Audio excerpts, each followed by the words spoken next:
సాధారణంగా కొన్ని సందర్భాల్లో పలువురు రాజకీయ నాయకులను ఎమ్మెల్యే ఎంపీలను సైతం పోలీసులు గుర్తుపట్టకపోవడం గమనార్హం. అయితే అధికార పార్టీకి చెందిన ఓ ఎమ్మెల్యేకు ఇలాంటి సంఘటన ఎదురయ్యింది.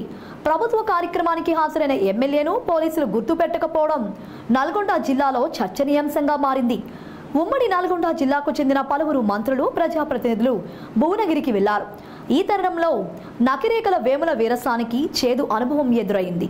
మంత్రులు ఉత్తమ కుమార్ రెడ్డి, పొంగులేటి శ్రీనివాస్ రెడ్డి పర్యటించారు. వీరు ప్రత్యేక హెలికాప్టర్లో భువనగిరికి చేరుకున్నారు. హెలీప్యాడ్ వద్దకు చేరుకోగానే మంత్రులకు స్వాగతం చెప్పేందుకు జిల్లాకు చెందిన ప్రజాప్రతినిధులు క్యూ కట్టారు. హెలీప్యాడ్ వద్దకు వెళ్లిన వేముల వీరేశమును పోలీసులు అడ్డుకున్నారు. తీవ్ర ఆగ్రహానికి గురైన ఎమ్మెల్యే పోలీసులకు కామన్ సెన్స్ ఉండదా అంటూ అసహనం వ్యక్తం చేశారు. ఎమ్మెల్యేను కూడా గుర్తుపట్టే స్థాయిలో లేరా అంటూ అలిగి వెళ్లిపోయారు.